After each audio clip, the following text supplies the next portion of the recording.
Bhagyalakshmi சீரியலோட upcoming episode என்னென்னு பார்க்கலாம். இங்கே பாக்கியலக்ஷ்மி அவங்க நினச்ச மாதிரி அந்த ரெஸ்டாரண்ட்டை ரொம்ப நல்லபடியாக ஆரம்பிக்கிறாங்க.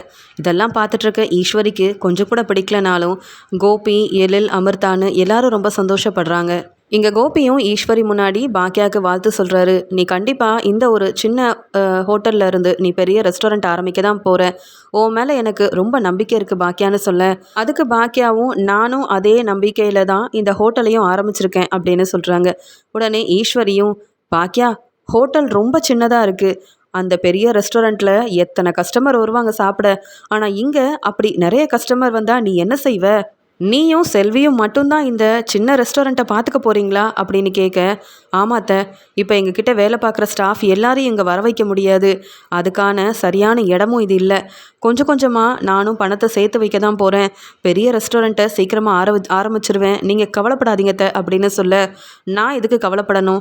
நீ இந்த பிஸ்னஸ் ஆரம்பித்தது எனக்கு கொஞ்சம் கூட பிடிக்கவே இல்லை. நான் எப்பயுமே நம்ம சம்மந்தி பக்கம் தான் இருப்பேன். இனியாவோட மாமனாருக்கு நீ இப்படி செய்கிறது கொஞ்சம் கூட பிடிக்கல. அதனால தான் இனியாவும் நிதிஷ் மாப்பிளையும் நீ ஆரம்பித்த இந்த ஹோட்டலை பார்க்க கூட வரல. உனக்கு கொஞ்சமாவது இனியா மேலே அக்கறை இருந்தால் இதை நீ யோசிச்சிருக்கணும்ல அப்படின்னு சொல்ல, என்னை பற்றி இனியாவுக்கு நல்லா தெரியும். இனியா எதுக்கு வரலன்னு எனக்கும் நல்லா தெரியும். இனியாவே வரணும்னு ஆசைப்பட்டாலும் என் ஹோட்டல் திறப்பு விழாக்கு வரக்கூடாதுன்னு அந்த சுதாகர் சொன்னாலும் சொல்லியிருப்பாரு. சுதாகரை நீங்கள் நம்புங்க, நான் நம்ப வேண்டிய அவசியம் இல்லை. இங்கே மற்ற எல்லாரும் வந்துட்டுருக்காங்கத்த, பொறுமையாக இருங்க கோபி, வேணும்னா உங்கள் அம்மாவை கூட்டிகிட்டு போங்களேன் அப்படின்னு சொல்லிடுறாங்க. பாத்தியா கோபி, இந்த பாக்கியா ரெஸ்டாரண்ட் ஆரம்பிக்க போகிறான்னு என்ன நீங்கள் கூட்டிகிட்டு வந்தா, நான் இங்கே இருக்கிறது கூட பாக்கியாவுக்கு பிடிக்கல. வர வர பாக்கியாவும் இந்த செல்வி மாதிரியே தான் நம்ம குடும்பத்தையே அவமானப்படுத்திட்டு இருக்கா அப்படின்னு சொல்கிறாங்க. ஆனால் பாக்கியா எதை பற்றியும் யோசிக்காமல், யார் பேசுகிறதையும் கண்டுக்காமல் வர கஸ்டமரை பார்க்குறாங்க. ரொம்ப சந்தோஷமாக அவங்களுடைய வேலையை செஞ்சிட்ருக்காங்க. இங்கே எழிலும் அமிர்தாவும் இங்கே பாக்கியாவுக்கு துணையாக நின்று அங்கே உதவி செஞ்சிட்ருக்குறாங்க. இங்கே சுதாகர் கிட்ட அவங்க மனைவி கேட்குறாங்க, எத்தனை நாள் தான் பாக்கியா வீட்டுக்கு போக விடாமல், பாக்கியாவோட ரெஸ்டாரண்ட் பக்கமே போக விடாமல் இனியாவை நம்ம அங்கே இங்கேன்னு அனுப்பிட்டு இருக்க முடியும்? எப்படியோ பாக்கியாவால் நாம் செஞ்ச பிரச்சனை இனியாவுக்கு இப்போ வரைக்கும் தெரியல. அது வரைக்கும் ரொம்ப சந்தோஷம். இல்லைனா இந்த இனியாவும் நம்மளை எதிர்த்து கேள்வி கேட்டுட்டா என்ன செய்கிறது அப்படின்னு கேட்குறாங்க சந்திரிகா. இப்படி சுதாகரோட மனைவி சந்திரிகா கேள்வி கேட்க, அதுக்குடனே சுதாகரும், நாம் எவ்வளோ பெரிய பிஸ்னஸ் செஞ்சிட்ருக்கோம், நம்ம வீட்டுக்கு மருமகளாக வந்திருக்கிற இனியா அந்த சின்ன ரெஸ்டாரண்ட்டுக்கு போகணுமா? அவசியமே இல்லை. ஏற்கனவே நம்ம சொந்தக்காரங்க, தெரிஞ்சவங்க, ஃப்ரெண்ட்ஸுன்னு எல்லாரும் பாக்கியாவை பற்றி கேட்டால் என்ன பதில் சொல்லன்னு தெரியாமல் இருக்கேன். இப்படிலாம் இந்த பாக்கியா ஹோட்டல் ஆரம்பிப்பாங்கன்னு தெரிஞ்சிருந்தா கண்டிப்பாக நான் இந்த கல்யாணத்தை நடத்தி வச்சிருக்கவே மாட்டேன். ஏற்கனவே புது ரெஸ்டாரண்ட்டை வாங்கி ஏமாத்தணும்னு நினச்சேன். அந்த ரெஸ்டாரண்ட்டுக்காக என்னையே ஏமாற்றி 50 லட்ச ரூபா பணத்தை அந்த பாக்கியலக்ஷ்மி வாங்கிட்டாங்க. இப்போ என்னடானா சின்ன ஒரு கடையை ஆரம்பித்து இன்னும் நம்ம குடும்பத்தையே அவமானப்படுத்தணும்னு நினச்சா நான்லாம் பார்த்துட்டு சும்மா இருக்க மாட்டேன். நிதிஷும் இனியாவும் ஏதோ அவங்க பாட்டியை பார்க்க அவங்க வீட்டுக்கு போகிறதெல்லாம் சரிதான், ஆனால் அதுக்குன்னு பாக்கியாவோட ஹோட்டலுக்கு போக நான் விடவே மாட்டேன். எப்படி இருந்தாலும் கொஞ்சம் கொஞ்சமாக இனியா கிட்ட பேசி அந்த பாக்கியா பக்கமே திரும்பாமல் நான் செஞ்சிருவேன் அப்படின்ற மாதிரி சொல்லிட்டு இருக்காரு. அந்த சமயம் சுதாகர் யோசிக்கிறாரு, இந்த பாக்கியலக்ஷ்மி பெருசாக கடை ஆரம்பித்தா கூட ஏதாவது பிரச்சனை செய்யலாம், ஆனால் சின்ன ஹோட்டல் ஆரம்பிச்சிருக்கிறாங்க. இந்த ஹோட்டலையும் நடத்த விடாமல் பிரச்சனை செஞ்சால் பாக்கியாவால் சம்பாதிக்கவும் முடியாது. என் முன்னாடி சொன்னாங்களே பெரிய ரெஸ்டாரண்ட்டுக்கு ஓனராகி காட்டுவேன்னு, அப்படி நடக்காதுல்ல. இந்த பாக்கியா முன்னேறக்கூடாது, சம்பாதிக்கிற திமிரில் என் முன்னாடி நின்று பேசக்கூடாதுன்றதுக்காக தான் புது ரெஸ்டாரண்ட் மட்டும் இல்லாமல் எனக்கு தேவையே இல்லாத அந்த பழைய ரெஸ்டாரண்ட்டையும் நானே வாங்க வேண்டியதாயிருச்சு. அது மட்டும் இல்லாமல் இப்போ இந்த பாக்கியா இப்படிலாம் செஞ்சிட்ருக்காங்கன்னா எங்கே அவங்களோட அந்த ரெஸ்டாரண்ட் இருக்குது, எங்கே அந்த ஹோட்டலை ஆரம்பிச்சிருக்காங்க? நமக்கு தெரிஞ்ச யாரையாவது வச்சு அந்த ரெஸ்டாரண்ட்டை எப்படியாவது மறுபடியும் பிரச்சனை செஞ்சு அந்த ரெஸ்டாரண்ட்டும் வேண்டாம், இந்த பிஸ்னஸும் வேண்டான்னு பாக்கியா முடிவெடுக்கிற மாதிரி ஒரு பெரிய பிரச்சனையை செய்யணும்னு சுதாகர் யோசிக்கிறாரு. பாக்கியா ஆரம்பித்த அந்த சின்ன ரெஸ்டாரண்ட்டுக்கு நிறைய கஸ்டமர் வராங்க. அவங்க எல்லாரும் பாக்கியா கிட்டே கேள்வி கேட்குறாங்க, எவ்வளோ பெரிய ரெஸ்டாரண்ட்டுக்கு ஓனராக இருந்தீங்க, இப்போ என்ன இந்த ஹோட்டலை ஆரம்பிச்சிருக்கீங்க அப்படின்னு கேட்க, சின்ன சின்ன வேலையை செஞ்சு தான் முன்னேற முடியும். அந்த ரெஸ்டாரண்ட் ஏதோ ஒரு பிரச்சனையால் இப்போ என்னால் நடத்த முடியல. நீங்கள் நம்பி எங்கள் ரெஸ்டாரண்ட்டுக்கு சாப்பிட வரலாம் அப்படின்னு பாக்கியா சமைச்ச சாப்பாடெல்லாம் கொடுக்க வந்தவங்களும் பாக்கியாவை ரொம்ப புகழ்ந்து பாராட்டி பேசிட்டு போகிறாங்க. அப்போ ட்ரிங்க்ஸ் பண்ணிவிட்டு 4-5 பேர் இங்கே பாக்கியாவோட ரெஸ்டாரண்ட்டுக்கு வராங்க. அங்கே வந்தவங்களும் பாக்கியா கிட்ட எங்களுக்கு அது சாப்பிட கொண்டு வாங்க அப்படின்னு ஒவ்வொரு சாப்பாடையாக கேட்டு வாங்கி சாப்பிட்டுட்டு பணம் தராமல் அங்கேருந்து போக, உடனே செல்வியும், அக்கா என்னக்கா வந்தவங்க சாப்பிட்டாங்க, அவங்க பாட்டுக்கு கிளம்பி போகிறாங்க, நீயும் எதுவும் கேட்காம இருக்க, பார்க்கவே சரியா இல்லைக்கா, இவங்கெல்லாம் பிரச்சனை செய்கிறதுக்குனே வந்திருப்பாங்களோ அப்படின்னு கேட்கும்போது உடனே பாக்கியா சொல்கிறாங்க, நீங்கள் சாப்பிட்டதுக்கு பணம் தராமல் கிளம்புறீங்களேன்னு சொல்ல, இங்கே இந்த இடத்துல யாரெல்லாம் ரெஸ்டாரண்ட்டோ ஹோட்டலோ ஆரம்பிக்கிறாங்களோ அங்கே போய் நாங்கள் சாப்பிடுவோம், பணம் கொடுக்க மாட்டோம். நீங்கள் என்ன புதுசாக பணம்லாம் கேட்குறீங்க? நீங்கள் இங்கே ஹோட்டல் வச்சு நடத்தணும்னா நாங்கள் அப்பப்போ வந்து சாப்பிட்றதுக்கு பணம் கேட்கக்கூடாது, புரியுதா அப்படின்னு சொல்லிட்டு அங்கேருந்து கிளம்பி போயிடுறாங்க. இதெல்லாம் பார்த்துட்டு இருக்க கோபியும், என்ன பாக்கியா இப்படிலாம் ஆளுங்க வராங்க, இதுக்கு தான் சொன்னோம் பெரிய ரெஸ்டாரண்ட் ஆரம்பிச்சிருந்தா இந்த மாதிரியெல்லாம் வரமாட்டாங்க. நீ எவ்வளவோ பெரிய பெரிய பிஸ்னஸ்லாம் செஞ்சுருக்க, ஆனால் இப்படிப்பட்ட ஆளுங்க நம்ம ரெஸ்டாரண்ட்டுக்கு வந்ததே இல்லை. நீ தான் தப்பு பண்ணிட்டேன்னு நினைக்கிறேன் அப்படின்னு சொல்ல, உடனே ஈஸ்வரி சிரிச்சுக்கிட்டே, எனக்கு தெரியும் இந்த பாக்கியா இப்படி தான் சின்ன ரெஸ்டாரண்ட் ஆரம்பிக்கும் போதே பிரச்சனையும் வரும்னு. இந்த பாக்கியாவால் இதெல்லாம் சமாளிக்க முடியாது. இப்படி ஒரு பிஸ்னஸ் தேவையா அவனுக்கு? தேவையில்லாமல் நீ என்னவோ ரெஸ்டாரண்ட் ஆரம்பித்து முன்னேற போகிறேன்னு சொன்னேன். யார் யாரோ வந்து சாப்பிட்டு போகிறாங்க, பணம் கேட்டால் தர முடியாதுன்னு சொல்லிட்டு போகிறாங்க. இதில் நீ எப்படி சம்பாதிச்சு எப்படி முன்னேறுவ அப்படின்னு சொல்ல, உடனே இங்கே எழிலும், அம்மா என்னம்மா நீ மட்டும் சொல்லியிருந்தா அவங்கள நான் வெளுத்து வாங்கியாவது பணத்தை வாங்கியிருப்பேனேம்மா, நீ ஏம்மா அமைதியாக இருக்கேன்னு சொல்ல, பொறுமையாக தான் இருக்கணும். இன்றைக்கி தான் நம்ம இந்த சின்ன ஹோட்டலை ஆரம்பிச்சிருக்கோம். இப்படி தான் வருவாங்க, நிறைய பேர் நல்ல விதமாக பேசுவாங்க, இப்படி பிரச்சனை செய்ய வருவாங்க. எல்லாத்தையும் எப்படி சமாளிக்கணும்னு எனக்கு தெரியும். கூட இருக்கிறவங்களே பிரச்சனை செய்யும் போது வெளியிலேருந்து வரவங்களும் நல்ல ஒரு எண்ணத்தோடு தான் வருவாங்கன்னு நம்ம எதிர்பார்க்கவே முடியாது எழில். பார்க்கலாம், இன்னொரு முறை இப்படி வந்தாங்கன்னா நானே பேசி சமாளிக்கிறேன்னு சொல்லிட்டு பாக்கியா அவங்க வேலையெல்லாம் பார்த்துட்ருக்க. இதை பார்த்துட்டு, பாத்தியா யார் யார்கிட்டையோ பணம் வாங்காமல் சாப்பாடெல்லாம் செஞ்சு கொடுக்கறதுக்காக தான் இப்படி ரெஸ்டாரண்ட் ஆரம்பிச்சிருக்கா போல் இந்த பாக்கியா. கோபி இதெல்லாம் பார்த்துட்டு என்னால் இருக்க முடியல, பேசாமல் என்னை கூட்டிகிட்டு போ வீட்டுக்கு அப்படின்னு சொல்லிட்டு கோவமாக ஈஸ்வரி வீட்டுக்கு கிளம்பி போயிடுறாங்க. இங்கே வந்த செல்வியும், அக்கா இன்றைக்கி சாப்பிட்டவங்க மட்டும் பணம் கொடுத்தாங்க, ஆனால் நிறைய பேர் வந்து பணம் கொடுக்காமையே சாப்பிட்டுட்டு போயிட்டாங்க. பெருசாக எந்த லாபமும் வரவே இல்லையேக்கா. நாளைக்கு எப்படிக்கா இந்த ஹோட்டலுக்கு தேவையான பொருளெல்லாம் வாங்குறது? நம்மக்கிட்ட இருக்க பணத்தை வச்சு எத்தனை நாள் தான் சமாளிக்க முடியும்? நான் தான் சொன்னேன் இந்த கடை எனக்கு முன்னாடியே பிடிக்கல, இங்கே கடை ஆரம்பிக்க வேண்டான்னு. நீ தான் என் பேச்சை கேட்கல. கிடைச்ச இடத்த வச்சு நல்லபடியாக வருமானம் பார்க்கணும், சாதிச்சு காட்டணும்னு என்னென்னமோ பேசுனியே. இப்போ என்னவோ இந்த இடத்துல இருக்கிறவங்கெல்லாம் சரியாகவே எனக்கு தெரியலக்கா, நம்மளுக்கு உதவி செய்கிற மாதிரி தெரியல, பிரச்சனை செய்ய வர மாதிரியே தான் தெரியுது. இந்த கடையோட ஓனரும் நம்மக்கிட்ட இங்கே உள்ளவங்களை பற்றி முன்னாடியே சொல்லாமல் கடையை நம்மக்கிட்ட கொடுத்து பணத்தையும் வாங்கிட்டாரு. நீ எந்த பிரச்சனையிலையும் மாட்டிக்க கூடாதுக்கா அப்படின்னு சொல்லும்போது, பிரச்சனை எப்போ தான் வரல? அந்த கோபியால் எனக்கு பிரச்சனை வரலையா? இல்லை என்னோட சம்மந்தி அந்த சுதாகரால் எனக்கு பிரச்சனை வரலையா? எல்லா பிரச்சனையவும் நான் பார்த்துட்டேன் செல்வி. யார் வந்தாலும் என்னை ஒன்றும் செய்ய முடியாது. எனக்கு தெரியும் என் பிஸ்னஸையும் என் ரெஸ்டாரண்ட்டையும் எப்படி பார்த்துக்கணும்னு. இவங்களெல்லாம் பார்த்து பயந்தா வேலை செய்யவே முடியாது. இன்றைக்கி லாபம் வரலன்னா இன்னும் 2-3 நாள் கழித்து லாபம் வரும். அப்படி நம்பிக்கையாக வேலை செஞ்சால் மட்டும்தான் முன்னேற முடியும். சரி நீ வீட்டுக்கு கிளம்பு, நான் பார்த்துக்கிறேன் அப்படின்னு சொல்லிட்டு பாக்கியாவும் தன்னுடைய அந்த புது ரெஸ்டாரண்ட்டை ஆரம்பித்து ஒவ்வொரு பிரச்சனையாக வர ஆரம்பித்ததை பற்றி அங்கே உட்காந்து யோசனை பண்ணுறாங்க. ரொம்ப நேரம் கழிச்சு பாக்கியா வீட்டுக்கு வர ஈஸ்வரி கேள்வி கேட்குறாங்க, ஏன் பாக்கியா இப்படி ஒரு பிஸ்னஸ் ஆரம்பித்து இப்படி வரவங்களுக்கெல்லாம் பணம் வாங்காமல் சாப்பாடு கொடுக்கறது தான் உன் வேலையா? இதுக்கு நீ வீட்டிலையே இருந்திருக்கலாமே, எதுக்கு தேவையில்லாத ஒரு வேலையை நீ செய்யணும்? பிஸ்னஸ் ஆரம்பிக்கிறது மட்டும் இல்லை, யார் யாரோ வந்து என்னென்னமோ பேசுகிறாங்க, அந்த இடத்துல நீ கண்டிப்பாக இப்படி ஒரு கடையை ஆரம்பிச்சிருக்கவே கூடாது அப்படின்னு சொல்ல, உடனே கோபியும், நானும் அதே தான் பாக்கியா சொல்கிறேன், எனக்கு என்னவோ சரியாக படலைன்னு சொல்கிறாங்க. உடனே இங்கே செழியன் ரொம்ப கோவமா, அம்மா நாங்கள் சொன்ன எதையும் கேட்காம எங்களை எதிர்த்து பேசி இந்த கடையை ஆரம்பிச்சிங்க. அங்கே என்னம்மா சாப்பிட வந்த எல்லாரும் அவங்க இஷ்டத்துக்கு என்னென்னமோ பேசுகிறாங்க, நீங்களும் பொறுமையாக இருக்கிறீங்க.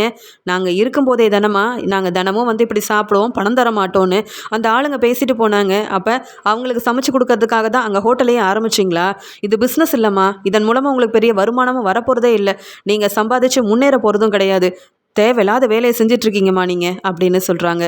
உடனே பாக்கியாவும், பிஸ்னஸ்னால் ஒரே நாளில் முன்னேற முடியாது, பிரச்சனை வரதான் செய்யும், எல்லாத்தையும் சமாளித்து முன்னேறணுன்ற எண்ணம் மட்டும்தான் நமக்கு வேணும்.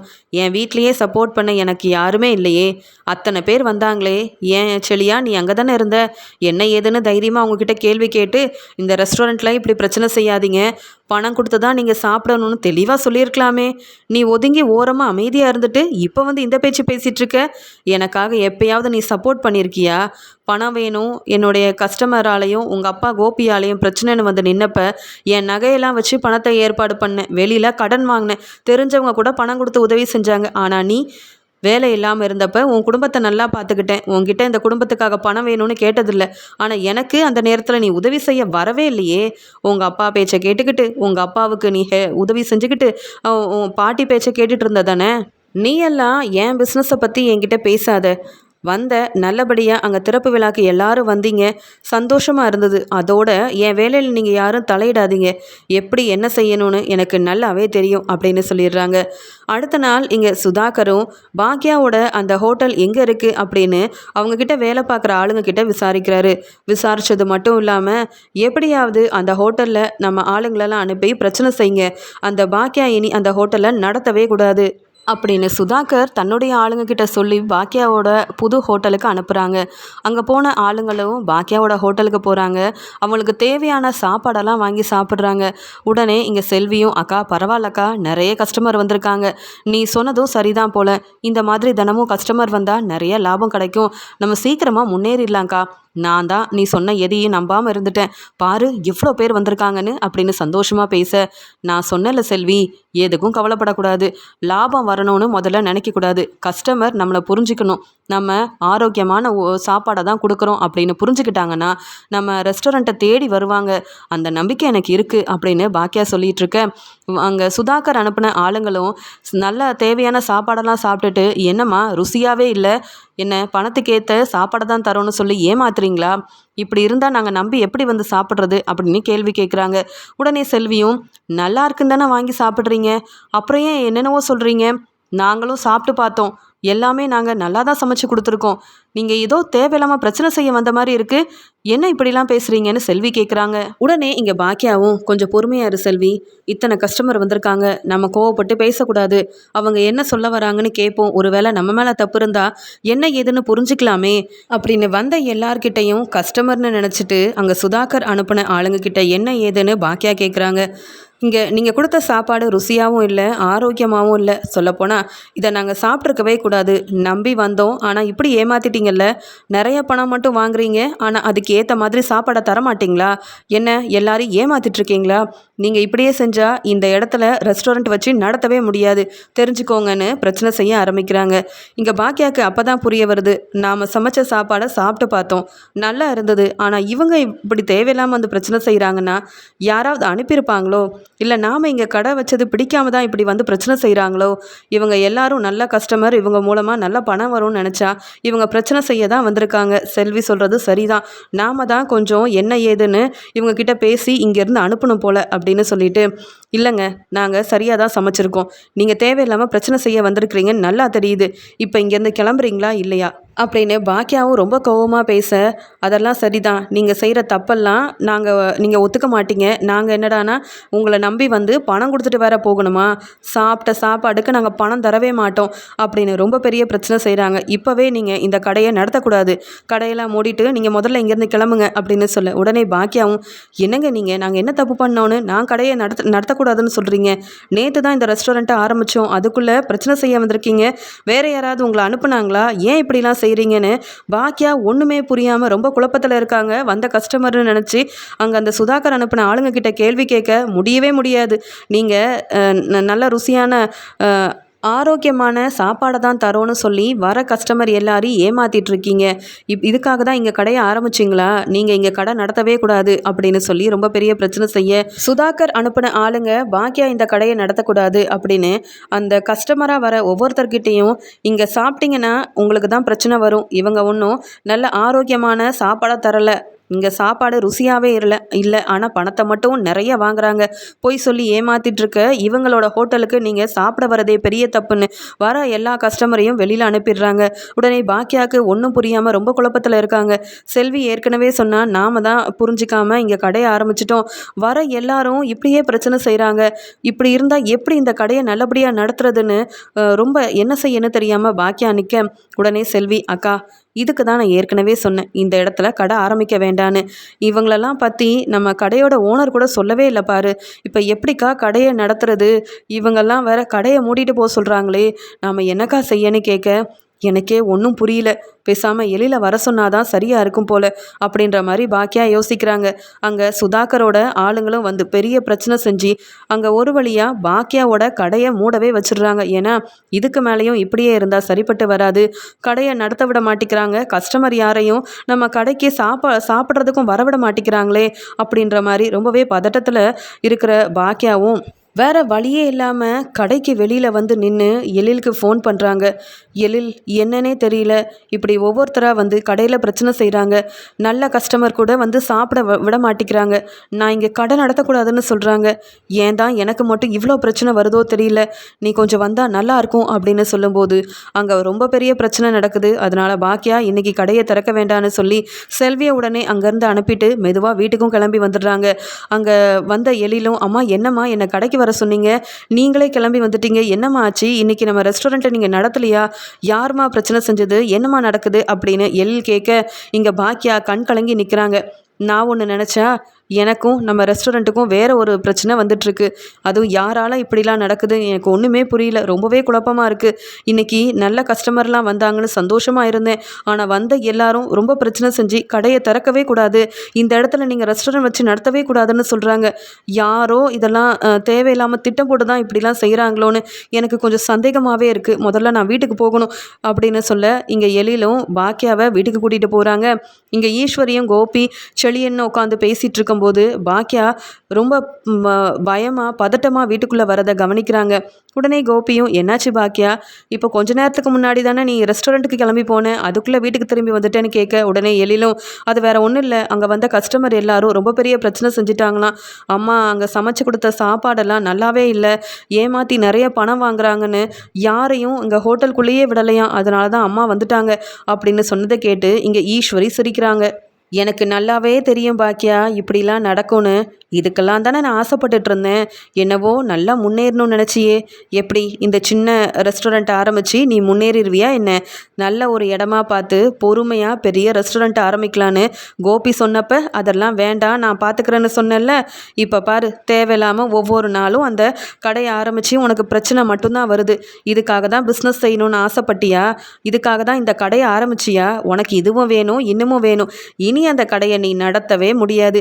எப்படி சம்பாதிக்க போகிற? கடைக்காக நிறைய பணம் செலவு பண்ணியிருப்பல்ல, அதெல்லாம் வீண் செலவு தானே. நான் சொன்னா நீ கேட்கல, அதான் இப்போ நல்லா அனுபவிக்கிற. வீட்டில் இருன்னு சொன்னால் கேட்க மாட்டேன். உன் விருப்பத்துக்கு பிஸ்னஸ் செய்யணும்னு ஆசைப்பட்ட. இப்போ எங்கள் பேச்சை கேட்காத நீ அந்த ஆரம்பித்த கடையில் அங்கே உன்னுடைய வேலையை செய்ய முடியாமல் வீட்டுக்கே திரும்பி வந்துட்ட. இனி நீ வீட்டில் தானே இருக்கணும். நீ கடையை அங்கே ஆரம்பித்தாலும் மறுபடியும் அங்கே வந்த ஆளுங்க பெரிய பிரச்சனை தானே செய்வாங்க. யார் சொன்னாலும் கேட்க மாட்டியான்னு சொல்லி ரொம்ப கோபமாக திட்டுறாங்க. உடனே செளியனும், ஆமாம்மா பாட்டி சொல்கிறது சரிதானே, இப்போ ஏமா தலை குனிஞ்சு நிற்கிறீங்க, எல்லாரும் எதிர்த்து பேசுவீங்கல்ல, அதே மாதிரி பேசுங்கன்னு சொல்ல, போதும் செளியா, உன் பாட்டி கூட சேர்ந்துக்கிட்டு என்னை நீங்கள் அவமானப்படுத்துகிற வரைக்கும் போதும். என் வீட்லேயே இருந்துக்கிட்டு எனக்கு ஒரு பிரச்சனைனா அதை பார்த்து சிரிக்கிறீங்களே, அசிங்கமா இல்லை உங்களுக்கு? பிரச்சனைன்னு வந்தால் நான் ஒன்றும் அவமானப்பட்டு திரும்பி வரலை. என் கடையை எப்படி ஆரம்பிக்கணும், அவங்கெல்லாம் யார், எதுக்காக வந்து பிரச்சனை செய்கிறாங்கன்னு கண்டுபிடிச்சி கண்டிப்பாக என்னுடைய பிஸ்னஸை மறுபடியும் நான் ஆரம்பிப்பேன். இன்றைக்கி ஒன்றும் நான் ஏமாந்து போய் வரலை. இனியும் நான் யார் முன்னாடியும் ஏமாறக்கூடாதுன்றதுக்காக தான் நான் இப்போ அமைதியாக வீட்டுக்கு வந்திருக்கேன். ஏன் அத்தை இப்படியெல்லாம் செய்கிறீங்க? நான் பணத்தை வீண் செலவு செஞ்சாலும் அது என்னுடைய பணம். அதை பற்றி நீங்கள் ஏன் யோசிக்கிறீங்க? நீங்கள் ஏன் பேசுகிறீங்க? உங்ககிட்ட வாங்கின பணத்தை வச்சா நான் இந்த கடையை ஆரம்பித்தேன். ஏதோ யாரோ திட்டம் போட்டு தான் இப்படியெல்லாம் செய்கிறாங்கன்னு எனக்கு நல்லா தெரியும். அவங்க யாருன்னு கண்டுபிடிச்சி அவங்களுக்கு சரியான பாடம் புகட்டுவேன். ஆனால் இதில் நீங்கள் தலையிடாதீங்க. என் வேலையை நான் கண்டிப்பாக மறுபடியும் செய்ய தான் போகிறேன். அதே இடத்துல என் ரெஸ்டாரண்ட்டை நல்லபடியாக நடத்த தான் போகிறேன். ஆனால் மறுபடியும் நான் இனி வேலைக்கு போக வேண்டாம், வீட்டிலையே தான் இருக்கணுன்ற மாதிரி பேசி என் வேலையில் நீங்கள் தலையிட்டீங்க. அப்புறம் என் மாமியாரன் கூட பார்க்க மாட்டேன். பேசாமல் கோபி கூட கிளம்பி அவர் வீட்டுக்கே போங்கத்த. இங்கே என் வீட்டில் இருந்துக்கிட்டு எனக்கு பிரச்சனை செய்யாதீங்க. ஏன் செளியா, நீ உன் அம்மாவுக்கு ஒரு பிரச்சனைனா வந்து என்ன ஏதுன்னு கேட்காம இப்படி நான் செஞ்சது தப்புன்னு உன் பாட்டி கூட சேர்ந்து திட்டிகிட்டு இருக்கல்ல, நீ இந்த வீட்டில் இனி இருக்கவே கூடாது. உன் பாட்டியவே வீட்டை விட்டு வெளியில் போக சொல்லிட்டேன். உனக்கும் அதே நிலைமை தான். சீக்கிரமாக ஜெனியை கூட்டிகிட்டு இங்கேருந்து கிளம்பு.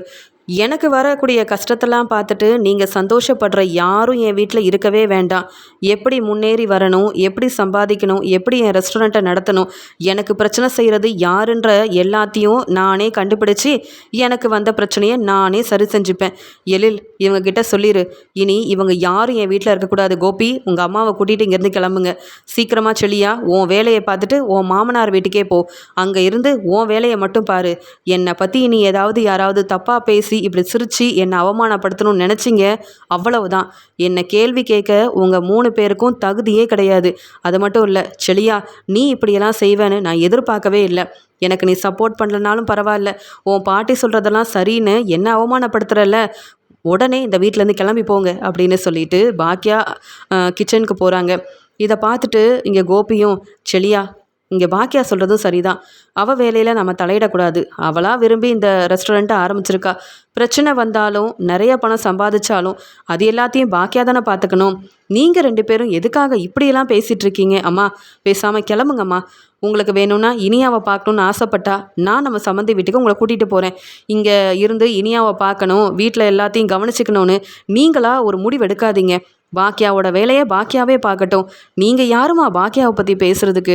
வாங்கம்மா அப்படின்னு ஈஸ்வரியை கூட்டிகிட்டு கோபி அங்கேருந்து கிளம்பிடுறாரு. இதை பார்த்துட்டு இருந்த செலியனும், இனியும் இங்கே இருந்தால் சரிப்பட்டு வராது. அம்மாவே நம்மளை வெளியில் போக சொன்னதுக்கு அப்புறமாவும் இங்கே இருந்தால் அம்மா கண்டிப்பாக நம்மளை திட்டுவாங்க. அது மட்டும் இல்லை, நம்ம அப்பாவே நம்ம பாட்டியை அவங்க வீட்டுக்கு கூட்டிகிட்டு போனதுக்கு அப்புறமாவும் இங்கே இருந்தால் சரியாக இருக்காது அப்படின்னு ஜெனியவும் கூட்டிகிட்டு செலியன் தலை குனிஞ்சிக்கிட்டே இங்கே பாக்கியா கிட்ட பதில் பேச முடியாமல் அங்கே பாக்கியா வீட்டிலேருந்து வெளியில் கிளம்பிடுறாரு. இதை பார்த்துட்டு எழிலும், அம்மா என்னம்மா, பாட்டியும் இங்கே செலியனும் வீட்டை விட்டு வெளியில் போகும்போது கூட நீங்கள் பொறுமையாக அமைதியாக நிற்கிறீங்க பார்த்துட்டுன்னு சொல்ல, வேறு என்ன செய்ய? இவங்க யாரும் எனக்கு சப்போர்ட் பண்ண மாட்டேங்கிறாங்க. ஆனால் எனக்கு ஒரு பிரச்சனைனா அதையே சொல்லி என்னை அவமானப்படுத்தி பேசி சிரிக்கிறாங்க. இவங்க கேட்குற கேள்விக்கெலாம் நான் பதில் சொல்லணுமா? வீட்டுக்குன்னு வந்தால் நிம்மதியாக இருக்கணும்.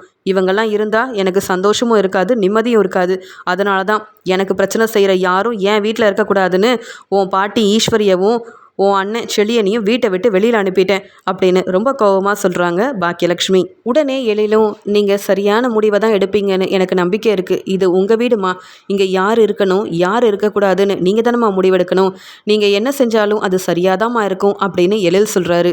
பாக்கியா வீட்டிலேருந்து வெளியில் போன ஈஸ்வரியும் இங்கே செலியனும் பாக்கியா மேலே ரொம்பவே கோபமாக இருக்காங்க. இங்கே ஈஸ்வரி கோபிக்கிட்ட, என்ன வீட்டை விட்டு வெளியில் அனுப்பின பாக்கியா இந்த சின்ன ஹோட்டல் மூலமாக எப்படி சம்பாதிச்சு முன்னேற போகிறா அப்படின்றத நான் பார்க்க தானே போகிறேன். கண்டிப்பாக பாக்கியாவால் முன்னேறவே முடியாதுன்னு ஈஸ்வரி சொல்ல, உடனே கோபியும், எனக்கு பாக்கியா மேலே நம்பிக்கை இருக்குது.